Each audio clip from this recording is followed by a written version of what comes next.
Morning, and thank you for joining us for Health Equity, Complete Wellbeing for All. My name is Dr. Tricia Murdoch, and there will be 3 presenters today. Myself, Dr. Marissa White will be joining second, and Alicia Ware.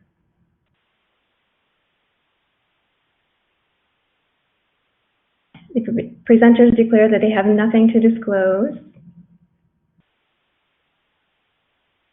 The first presentation will be Obstacles and Access to Care for Minority Communities, and this is focused on the recent pandemic. We're going to start off by a definition for health inequity. So according to the WHO, health inequity are differences in health status or in distribution of health resources between different population groups arising from the social conditions in which people are born, grow, live, work, and age. So examples of this include education, employment, where you work, your housing situation, and just an example, infant mortality in Iceland is 2 per 1,000 live births, where in Mozambique that goes up to 120 per 1,000 live births. Health inequity during a global pandemic. Today we're going to focus on urban populations, Native Americans, African Americans, Latinos, and immigrant populations in the urban setting, and then we're going to focus on Native Americans and reservations. So in the urban setting, we have to think that during coronavirus, these differences have been magnified, and our minority populations in the U.S. disproportionately make up the essential workers. So the food service workers, grocery store workers, food delivery service workers, public transit employees, retail workers, and healthcare workers. So 40% of the public transport workers in New York City are African American, according to the New York City Comptroller.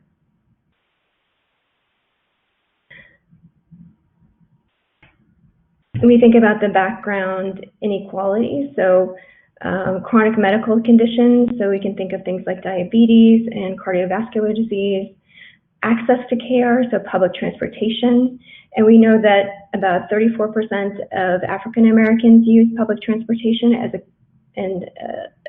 stark difference to the white population, which only 14% use public transportation. We have to think about the uninsured, things like access to high-speed internet, as we all know that education has been impacted by this. If you don't have internet access, you may miss out on COVID testing sites and dates, as well as poverty. So in the U.S., 24% of the Native American population is under the poverty line. 22% of African Americans, 19% of Hispanics, and 9% for whites. So the CDC released risk factors that could preclude you to severe illness with coronavirus, and those include diabetes, pregnancy, asthma, of course, underlying lung conditions like emphysema and COPD, and those are all higher in the minority population. So this is just a graphic of that information. So on the left here in each graph, we see white, Hispanic, Black, African American, and then Black, and then American Indian, and then the Asian population. And across all demographics, or the American Indian population has a higher risk. The black line includes greater than 1 risk factor, and the empty block is one risk factor. But across all, we can see that the American Indian population has a higher risk, and the white population has the lowest risk. On the right side is simply the poverty line and differentiated by age group. This is not related to race. So where does this all settle out, and what does this mean? So across the board, we know that hospitalizations, if you have an underlying health condition, you're 6 times higher to be hospitalized, and if you have an underlying health condition, you're 10 times higher risk of death. And that is not race related, but we also know that minority populations have underlying health conditions, so of course they are at higher risk. And just some numbers to demonstrate that: in urban areas in New York City, African Americans, the mortality rate was almost double, and the Latino population was over double that of the white population. So the CDC released this information, and just as a graph, it doesn't look that compelling. You can see that the American Indian population, only 805 deaths were recorded. This was in mid-August. However, those numbers need to be taken in context of the percent of the population. So although the Native American population only makes up 0.7% of the US population, their positive cases were 1.3, and you can see that across the board with different minority populations. So the Hispanic population, only 18%, but they make up 33% of the positive cases. And again, with the African American population, 13% of the US population, but 22% of the positive cases. So in Arizona, this is another stark difference where Native Americans accounted for 11 to 18% of the deaths from coronavirus, but only 5% of the state population. And this range is just given over July and August, and those are the difference in numbers.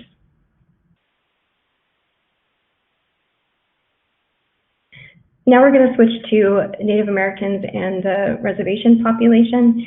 And just as a general overview, as of August 19th, there were 19,852 positive cases, 707 deaths, and the Native population is 3.5 times more confirmed cases than the white population. So where does this disparity come from? And we can think about racial inequality and historical trauma contributed to these health and socioeconomic factors. One major one that I think of right away is boarding school trauma. So in the 1800s and up to as late as 1918, Carlisle Indian School, which was in Pennsylvania, had one of the larger boarding schools on the East Coast, and their slogan was "Kill the Indian, Save the Man." And what that means is they intended to take Native American children from their homes and assimilate them into white culture and basically move them off the reservation. Another tactic to move Native Americans, they designed the reservation and then basically broke the way of life. So if you have a hunter-gatherer society where the population relies on moving with the food source, then if you break that, then you basically destroy the way of life. So if you destroy the food source, some Native populations relied on commodity food, which is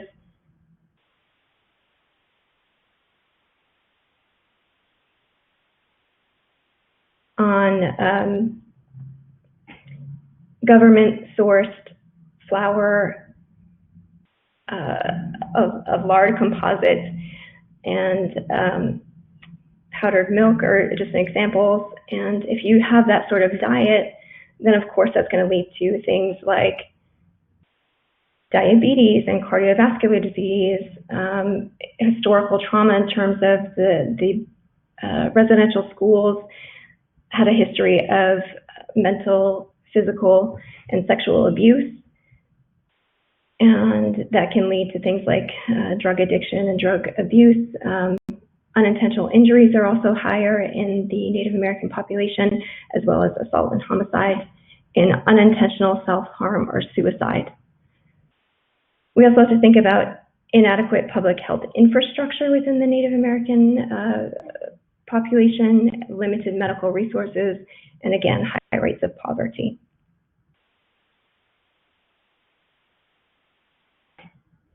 In terms of infrastructure, there's often a lack of access to clean and running water. For those of you who don't know me, I am Tuscarora and Mohawk, and I grew up near the Canadian border in north of Buffalo, New York. And we have well water, so we don't have quote-unquote city water, and that can lead to some challenges.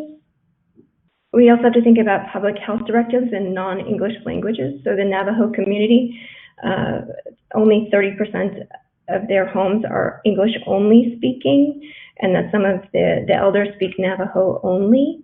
Well, if you only have public service announcements on coronavirus in English only, that is, of course, a barrier. Cell phone service is non-reliable in a lot of Native communities, and access to high-speed internet, again, as we've all had challenges with in terms of education and connecting over Zoom, and you have to also think about food orders. If you are in a remote area, you're not going to have access to Grubhub and Uber Eats and grocery store food delivery orders. That's just not possible. In terms of the access to running water, about 1 to 18% of the Native population does not have complete running water services. And we think about limited medical resources. So there are about 574 recognized tribes within the U.S. That equates to about 2.6 million people. About a quarter of those are uninsured, and that number is likely an underestimate because of census obstacles. And then in April, that number was 985 confirmed cases. So the Indian Health Service serves about a decent population of U.S. tribes, and there are different hospitals set up across the U.S. And however, there are only 1,257 hospital beds within the IHS, and then 36 ICUs, and only 81 ventilators.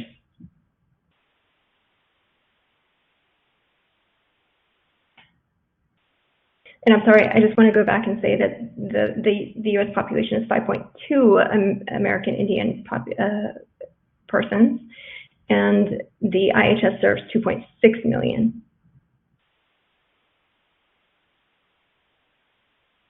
In terms of limited medical resources, another challenge is that the Indian Health Service does not have access to the strategic national stockpile.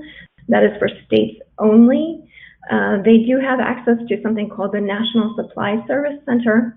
However, just again, highlighting the limited medical resources, they do have 2 models of respirators, but it was documented those were expired during the coronavirus pandemic. And then again, just to highlight the poverty issues, this graph was recently released in August 2020, and they went and looked at social vulnerability of American Indian and Alaska Native people by geographic area. So this second column here is poverty rates within those populations, and they broke it down by different geographic areas. So you can see the Navajo community, about 40% of the population is in poverty. California, 25%, where the region where I'm from, the Great Lakes area, 24%, 25%, and in all tribal areas, about 27.5%, just compared to the U.S. average, which is about 15%. So what is poverty? So the poverty rates in the U.S., if you're a single person, if you make under $12,760, and then if you are a family of 4, if you make under $26,200 per year.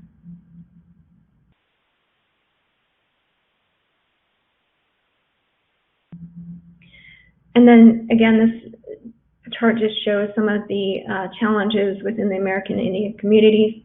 So if you have different reservations are highlighted here, but I just want to draw your attention to a few things on this chart actually. So the Navajo Nation, percentage of homes without indoor plumbing, it's as high as 18.7%.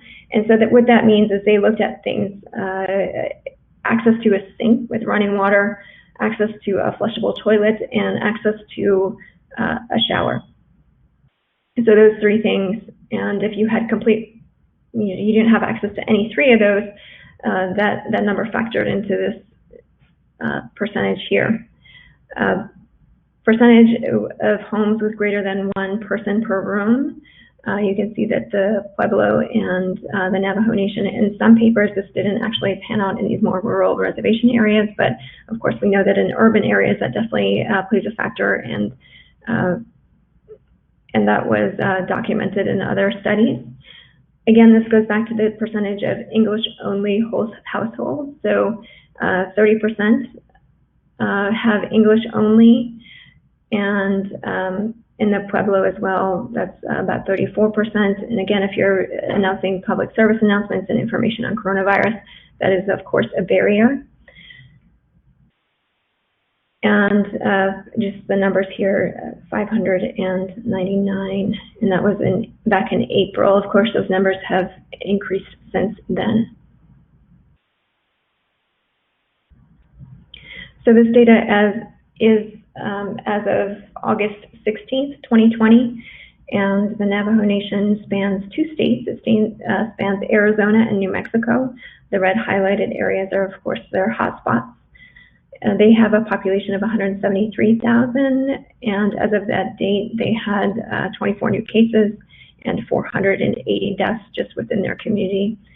So again, just in comparison, in Queens, New York, they had 69,000 cases, and that equated to about 3,000 per 100,000 people.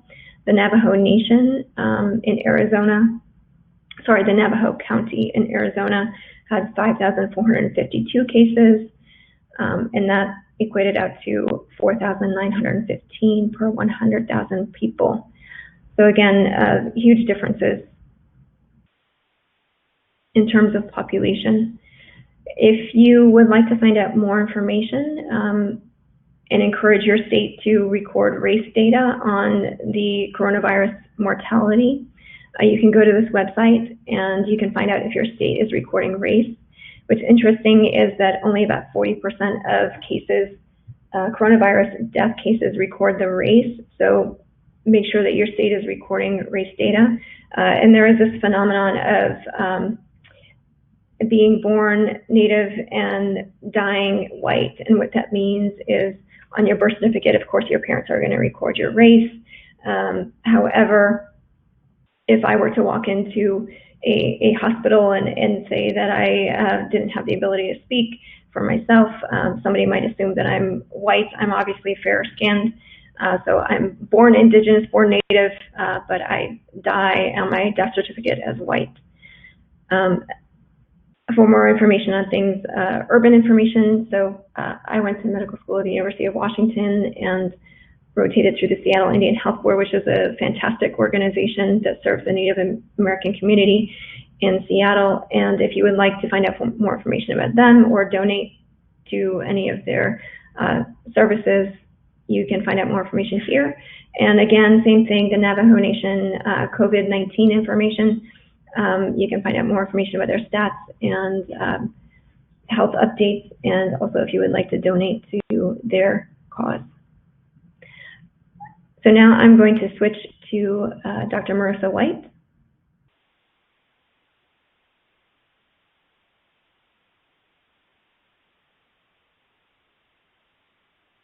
Thank you very much, Dr. Murdoch, for the incredible overview of health disparities, health inequity, with a highlight of how COVID-19, the global pandemic, has exacerbated all of the long-standing health inequities and disparities that we currently observe in the United States. So I want to talk a little bit about what we in pathology can do to work towards health equity. My name is Marissa White. I'm a surgical pathologist at Johns Hopkins with a focus on health disparities and increasing representation of minorities within medicine and pathology. No disclosures, and by the end of our brief talk today, hopefully you'll be able to demonstrate an understanding of how diversity in the medical professional workforce is essential to improving health outcomes, and then describe the current diversity landscape within pathology. So what's the imploration for diversity in pathology? It's well established, when we think about why diversity matters, we're often thinking about, provider, patient concordance, and culturally competent patient-centered care. Again, providing linguistically appropriate medical information for your Native American, Navajo-speaking patients. So while, it may be challenging to think about why diversity matters in that regard, when we think about how else diversity helps us, we have higher quality care, diversification of our clinical trials, and diverse patient cohorts and research. We have increased emphasis and awareness of health disparities in everything that we do, and there's increased innovation. So let's think about what we do early on that contributes to the cause and exacerbation of health disparities. And that's implicit biases and inadvertent exclusion of certain patient communities in medical education and biomedical research. So when we think about the implicit biases that occur in medical education, we start early with the metrics and methods used to assess our applicants to medical school, college, residency. We're transitioning now to what we're calling a holistic review by the AAMC. Dr. Ware will discuss a little bit more about that process. But essentially what we're now understanding is that traditional metrics and methods that have been used to assess applicants for professional schools, such as examination scores, clerkship grades, research experiences, there's a growing body of literature that highlights that some of these experiences may be biased at baseline and disproportionately exclude some students from those experiences, especially those coming from socioeconomically disadvantaged backgrounds or underrepresented minorities. We also think about professional institutional norms. So norms are the guides for behaviors. These are unarticulated, they're not spoken, they're just societal norms, within an institution. And so when you're thinking about a medical student, they're initiated into the society of medicine where you get your white coat on white coat day. And you have transition points within hierarchies. You go from a medical student from where you wear your short coat to residency where you have a long coat. And then you have contrast with latent societal norms. So we as medical professionals, we have the expectation that our behavior on social media will be of utmost ethical standards.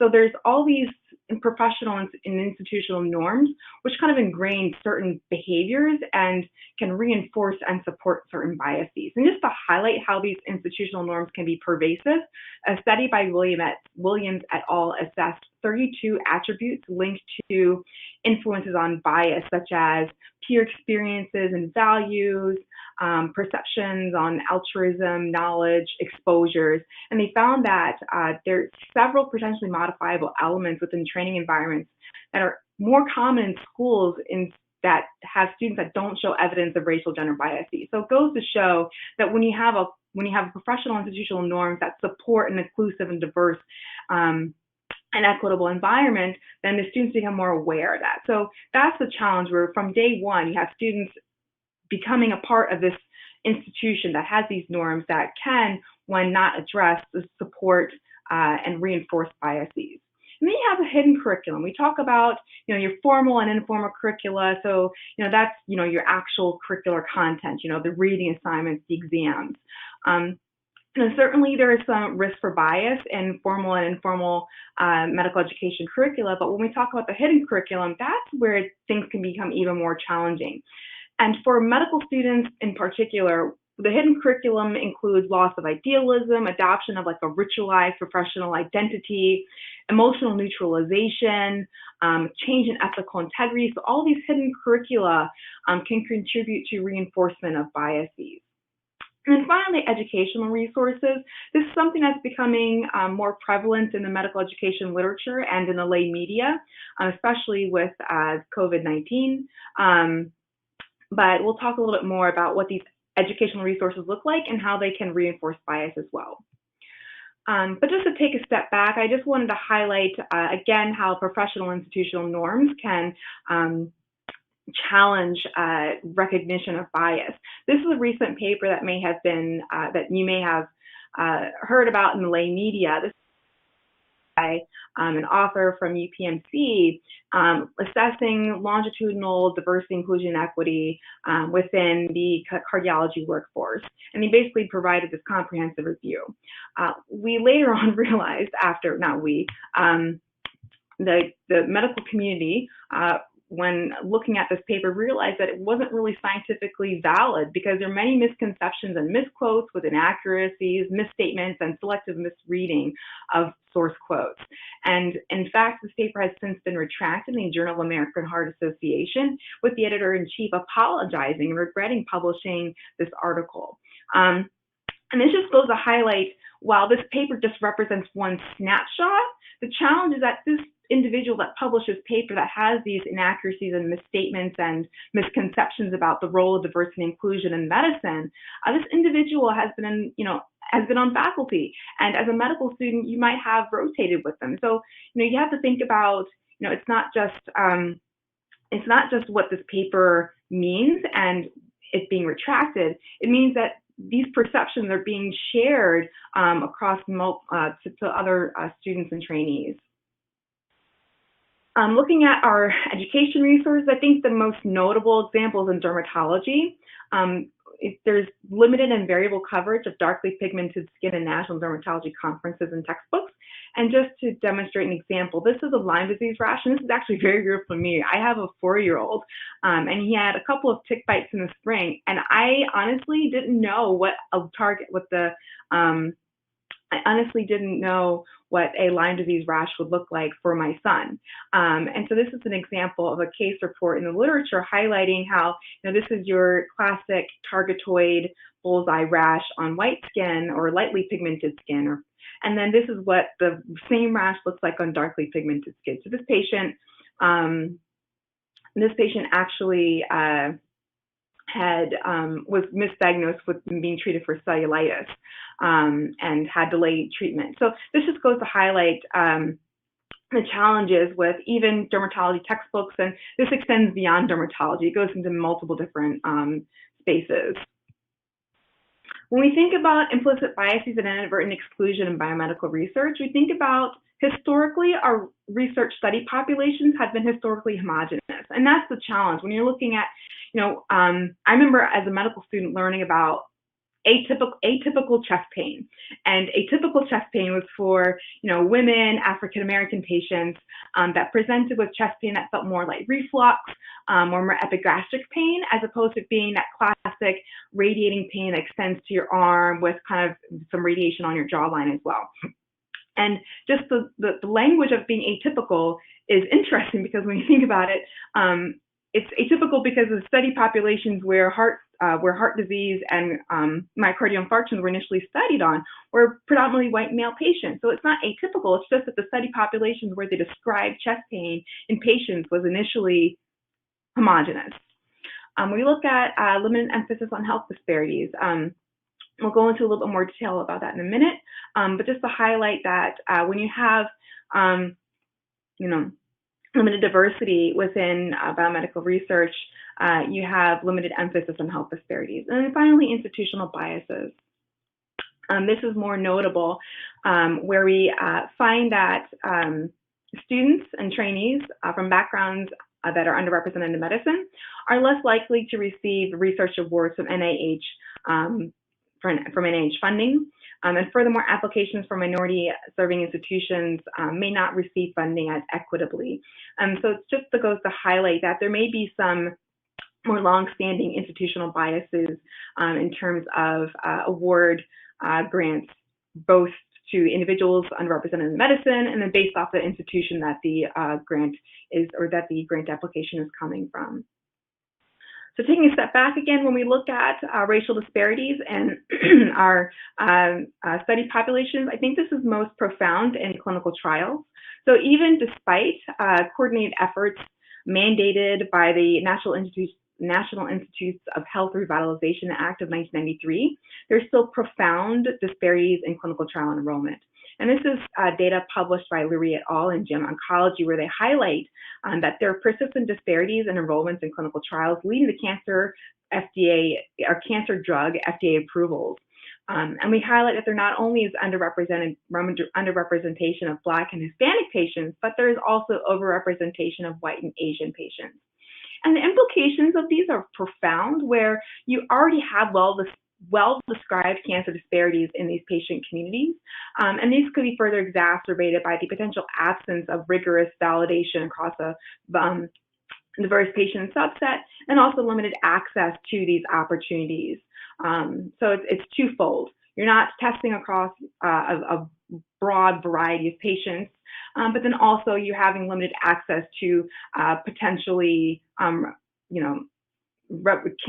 potential treatment that could potentially revolutionize or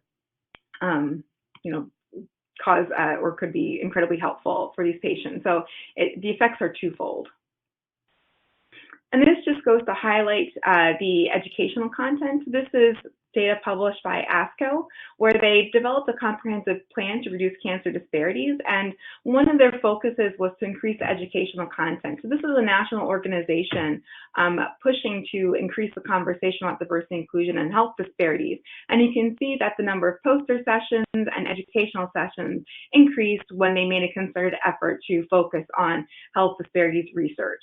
So again, this is professional institutions acknowledging that their content at national conferences has been biased in the past, and they're making a concerted effort to make a change.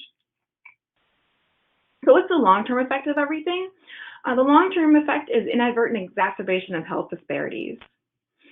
And in pathology, for us, this means diagnostic, therapeutic, and risk stratification algorithms that can be potentially biased and exacerbate health disparities, laboratory reference ranges for our transgender and transitioning patient communities, electronic medical record systems that we as pathologists are involved with implementing, and culturally inappropriate and non-patient-centered care for those of us who are more patient-forward-facing. This is a nice paper that was published in the New England Journal of Medicine, which highlights an analysis of a partial list of race-adjusted algorithms. So these are therapeutic, diagnostic, and prognostic algorithms that include race and adjust for race. And what this inadvertently does is it encourages race-based medicine, where we recognize that in 2020, race to some extent is a social construct and is not really associated with specific specific race or ethnic specific genes. And so what ends up happening is you have patients that are having resources and opportunities diverted away from them because based on the race alone.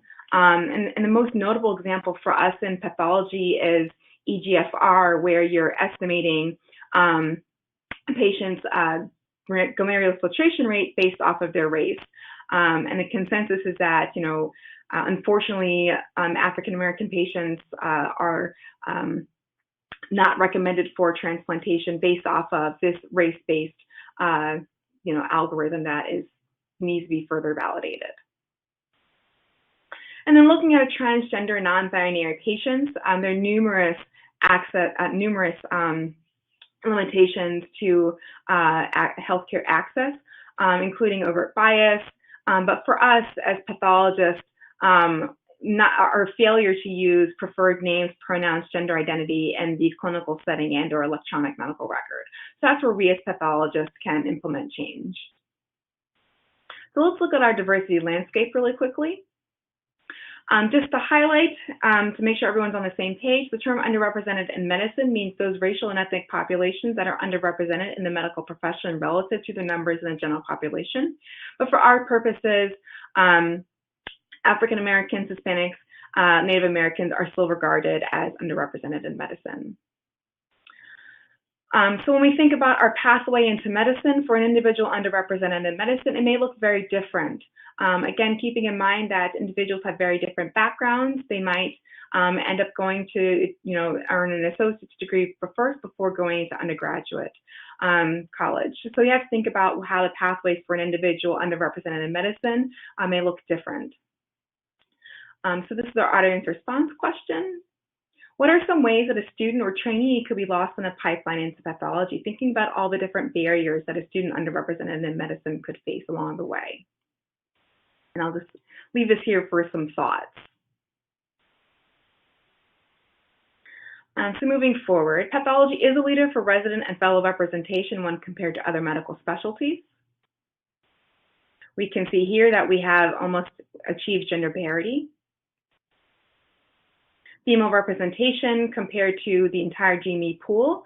We see that females account for more residents in pathology when compared to the total GME pool and other medical specialties, with dermatology only having more. How are there opportunities to increase female pathology representation in practice and on faculty? Specifically, we are at about 39% female faculty, so there are opportunities for retention and support of our female faculty. Female representation, again, we see a little bit of attrition once we drop down to faculty and pathologists. So while we hope that this will change in the future, we have to be mindful of our retention efforts. However, there are significant opportunities for increasing racial and ethnic diversity in pathology. We see here, the number of URM, the number of Black, Hispanic, and Native American residents has remained fairly stagnant. But I would like to highlight that our numbers of African American residents is not significantly different than the number of GME students as a whole, or GME residents as a whole, or from medical student graduates. But there persist disparities in pathology practice with significant underrepresentation of Black pathologists when compared to residents. And we see here that, again, our numbers are fairly stagnant with about 2.5% African American practicing pathologists. And as far as our pathology workforce, more studies are needed. We think of our pathology colleagues, we think of our laboratory professionals, our pathologist assistants. We don't have great data to demonstrate what our long-term pathology workforce trends look like. So in conclusion, failure to emphasize diversity, inclusion, and equity may inadvertently exacerbate health disparities, and there are opportunities to increase URM representation in pathology. My references, and I'll pass it off to Dr. Ware.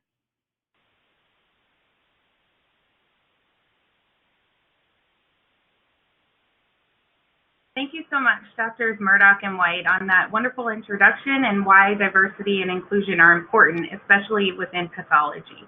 So I'm just going to wrap up with some practical strategies that we as pathologists can use to enhance and support diversity, inclusion, and equity within the workplace. My name again is Alicia Ware, and I am an assistant professor of hematologic pathology at Johns Hopkins.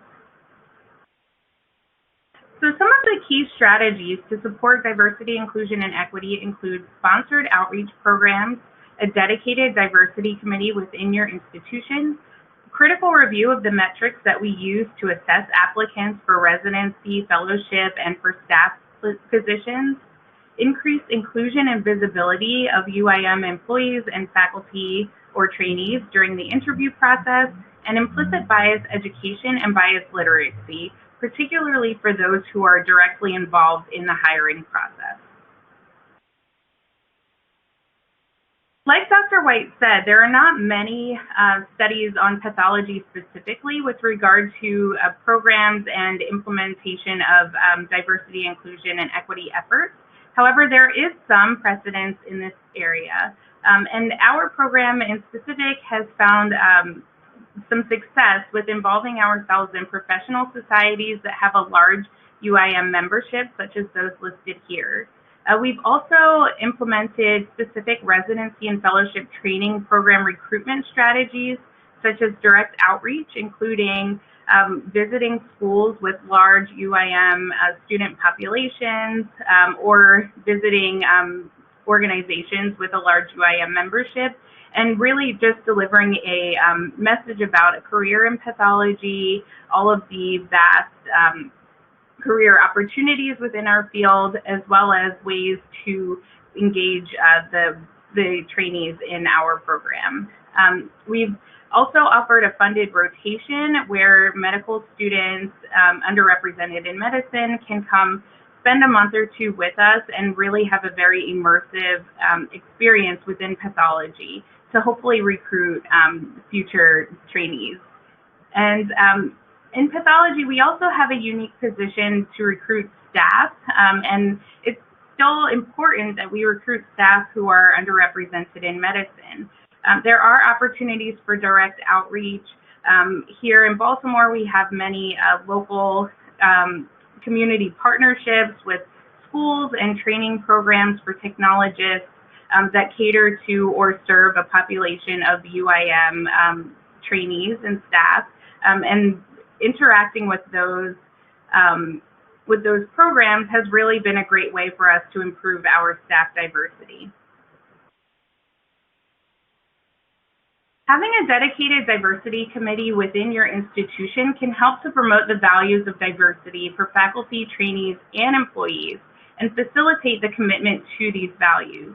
It's very important to practice what you preach, and a lot of programs have mission statements that include diversity, inclusion, and equity, but it's important, especially for our diverse trainees and employees, to really see that we are practicing what we preach and that we are taking serious steps to equity for all employees and trainees in our programs. A diversity committee can help to build awareness and reinforce the importance of a diverse workforce, and also provide resources and support for all employees. As Dr. White mentioned, it's important to review the traditional metrics that we have used in the past to assess applicants. We need to recognize that individuals UIM may face unique experiences and challenges, such as they may have a non-traditional path into medicine or into a career in pathology, and we should take into account the whole applicant rather than just focusing on single factors, which historically have included standardized tests, participation in or membership in honorary medical societies such as AOA or the Gold Humanism Society. And studies have shown that students UIM are less likely to be inducted into these membership societies. So we need to take into whole the experiences and attributes of each applicant. And of course, this needs to be aligned with each institution's missions when we consider applicants for positions within our department. And lastly, we can consider the individual's future potential rather than just what they are coming to the interview with. And the AAMC, again, has a wonderful resource for employing holistic review of applicants to our programs. Once we increase recruitment of individuals UIM, it's important to improve visibility during the interview process. It often is very important for individuals UIM to see other people that look like them or come from a similar background from them when they are interviewing with the program. And it also helps to emphasize a commitment to diversity, inclusion, and equity. So this can either be done by having the individual who's interviewing meet with other faculty, trainees, or staff UIM, or even the person who's interviewing the candidate to directly state the commitment to diversity and inclusion within their department. Other programs, such as Vanderbilt, have found that directed second look activities for trainees can help to improve the representation of UIM residents and trainees, and they found actually that they were able to increase their UIM resident representation from 0% to 20% over a 5-year period by employing a second look activity as well as other interventions to improve diversity and inclusion. Some programs have found that having a bias education curriculum can be very helpful in sustaining equity once we achieve diversity and inclusion. A lot of us, we like to think of ourselves as unbiased individuals, but it's human nature that we do carry some biases with us. And there are certain workshops that can be developed to help us recognize some of the biases that we may hold, as well as to emphasize the importance of diversity, inclusion, and equity, and some of the challenges that we may face as we hope to expand our diverse workforce. These workshops often use the implicit association test, which was originally created by Harvard University, and they offer tests at this link for various scenarios, including race, ethnicity, and country of origin, just to name a few. There's also modules on gender-based biases, and it's an excellent resource to help people recognize that they may hold implicit biases that they may be unaware of. And these programs that have employed such bias education curriculum have found that the attendees actually feel that these are very useful, or at least somewhat useful.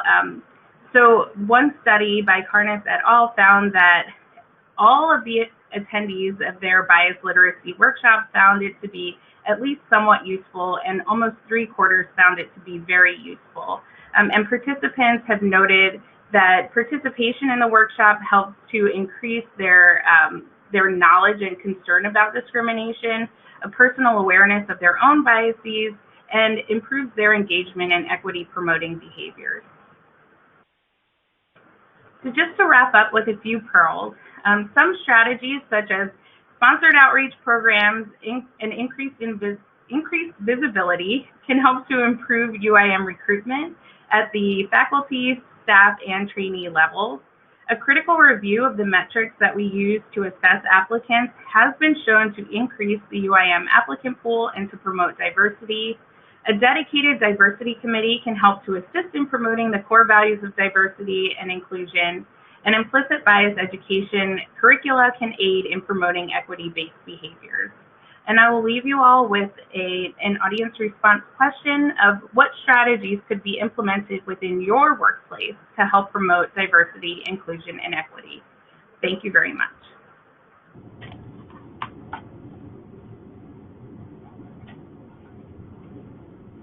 Hello.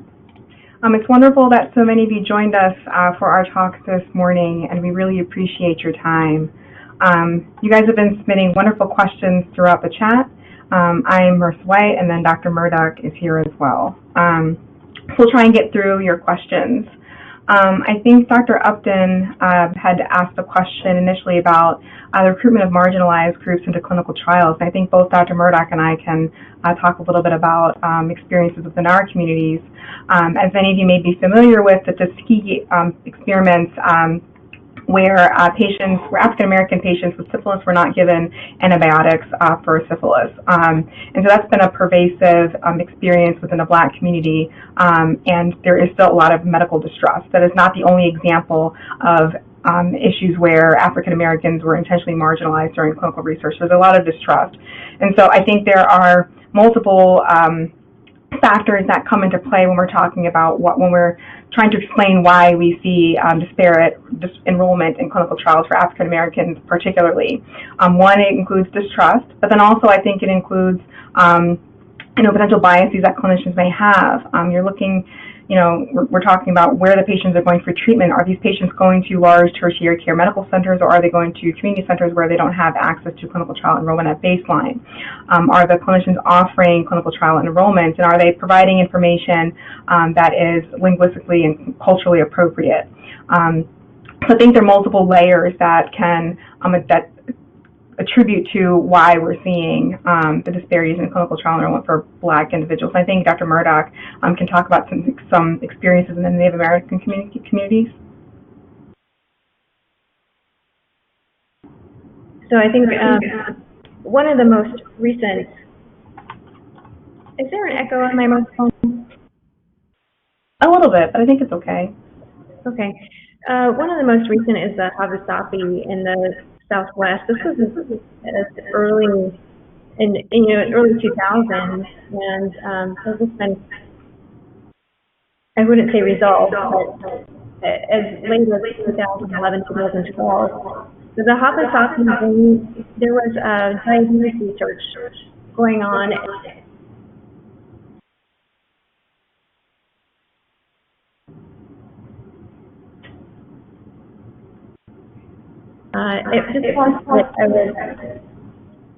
There is an echo, yeah. Okay.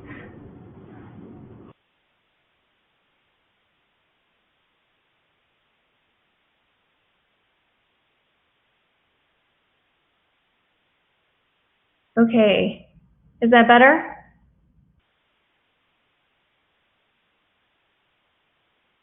Excellent. In 2000, early 2000s, there was a Hawasapi where they had diabetes research, and that information, their DNA was taken and was actually used for different other purposes as well. So they did some studies on mental illness, and this was a misunderstanding from the tribe that they didn't. Number one, they didn't tell the tribe that the DNA could be used for different purposes, and so there was a definite lack of communication, and that only builds mistrust. So it's very hard to ask a lot of Native communities to give DNA or any sort of specimen for research, and I think that's one of the problems that also contributes to what we're seeing with COVID is that. There are several factors, of course. One, the states may not be recognizing or recording race correctly when they insert the statistics. So one, they may not be recording race at all. Two, they may be recording it incorrectly. I think I mentioned this in the presentation where a person may be born Native American but die white, and what that means is that for somebody like myself who is fair-skinned, they may just assume that I'm white and record me as white on a death certificate. So there's that, and then there's another factor where somebody may not be willing to give the information of their race, or they may give it incorrectly, and there's a significant mistrust as well within some of the communities for medical providers. So there are multiple different layers with that. And this is not something that dates back hundreds of years. This is as early in the 2000s, which is happening. And then Dr. Murdoch, I think there are also questions about frontline lab providers in the Indian Health Services. Do they get funds for education? Is there anything the AACP can do to support them? That's a very good question, and I don't know the specifics of that. However, I do know that a lot of lab testing is done off-site, and that can be challenging as well in terms of getting samples correctly in a correct time frame and making sure that nothing deteriorates in the meantime, and keeping everything at the correct temperature. So pre-COVID, even that's a significant challenge. I know in my community that we often go to off-site locations. We do have an on-site health clinic, but you go off-site for laboratory testing. And I think one of the challenges with pathology in general is just we're not in the front lines necessarily, we are often kind of behind the scenes, and gaining exposure to our clinical colleagues and making them know what resources are available is of course helpful to them. And some people just may not be aware that their patients may benefit from a lab instead of a lab that is 20 miles away. They may not be aware that a lab 5 miles away that could help them. So I think just reaching out to the communities as well may be helpful. But there is no specific, as far as I'm aware, no specific laboratory within the IHS that is kind of, how should I say, universal to all or gives universal information for the IHS clinics. Hi, I see a comment from Christine Hofstetter. Hi, Christine. It's wonderful to see that you're joining us. Christine was actually training me when I was a resident, so it's great to see you. Christine brought up a really important point, which is my observation about the pipeline of minorities into pathology professions is complicated from prenatal care, so they start out healthy and they're able to learn, then going to good schools. And we're thinking about the schools right now, the digital divide is incredible when we talk about the resources available in inner city communities and rural communities where internet access is minimal and students don't have computers or parents that are able to stay home and teach. Then we're thinking about doors opening to higher education for those who've got that far, and then unbiased hiring and future professional growth. When we think about professional growth, Megan Jensen and Melissa Upson brought up really great points, which are once you get to the point where you're on faculty, there's what they call the minority tax, where you end up serving on boards disproportionately compared to your white colleagues because you are diverse, and so they're looking to increase diversity, but then you end up having to invest more time in these activities, and so I think that's a significant challenge in academics where as an underrepresented minority, you have a lot of competing things for your time, and then when it comes time for promotion, are those activities valued for promotion? And so I think it sounds like, Melissa, one of your big changes at your institution was including diversity and inclusion as metrics for promotion. That's one thing that we've done here as well at Hopkins, where if you've been involved with diversity inclusion activities, that contributes towards a holistic review of your package for promotion. So Christina is so right. It starts from before birth and continues for the rest of that individual's life. Let's see. So Melissa, another great question on can we identify potential patient champions from Indigenous nations, Tricia? We have some great Native American providers. One is at the Seattle Indian Health Board.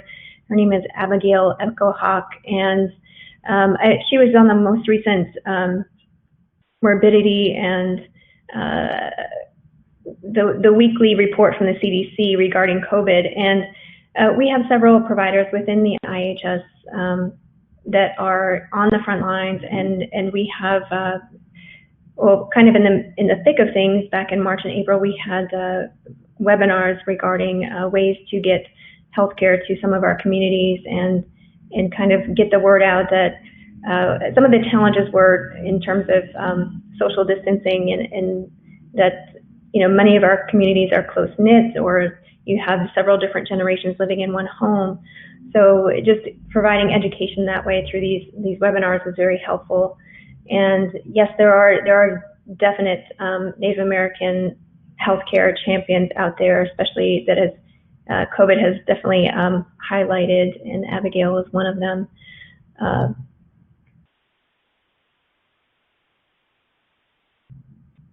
I'm not sure if that answers your question entirely, but yes, we do have great providers out there who are doing wonderful things. And I guess with 2 minutes left, the last thing we can talk about is we've had a couple of questions about holistic review and encouraging minorities to apply to MLS training and pathology PA programs. So I think, again, going back to Christine's point, you have to start early. So Dr. Murdoch has previously been involved with the Native American Youth Initiative. Is that say it right, Dr. Murdoch? Oh, yes, it's a National Native American Youth Initiative. Unfortunately, they lost funding last year and the year before, and they're doing a very well group in Oklahoma, which focuses on, and they do have a pathology sort of rotation during that summer, that week in Oklahoma. And then we also have, I think Marissa is championing our diversity and inclusion group at Hopkins. Yeah, it's definitely been a team effort, but I think the most important parts are that you have to start early. So, you work with your students that are in medical school, but you also reach back to the college students and high school students. Christine Hofstetter, when she was here, she works with the high school students in our local community. So engaging with those students and, talking about our MLS training programs and pathology training programs as pathways into a career in laboratory medicine, and then the possibilities of, potentially going to medical school or lab directorship as they become more senior. So certainly supporting those students once they're in the training program, and then continuing to push them once they've joined your institution as an employee. So I guess with 1 minute left, sounds like, yes, so the ACP Diversity and Inclusion Committee will continue to disseminate information about marginalized populations. We have a very strong committee with addressing multiple aspects of diversity and inclusion, education, outreach, advocacy. So we'll continue to work on sharing information about marginalized populations. So thank you for your time. Thank you for attending, and please feel free to reach out to us if you have any questions.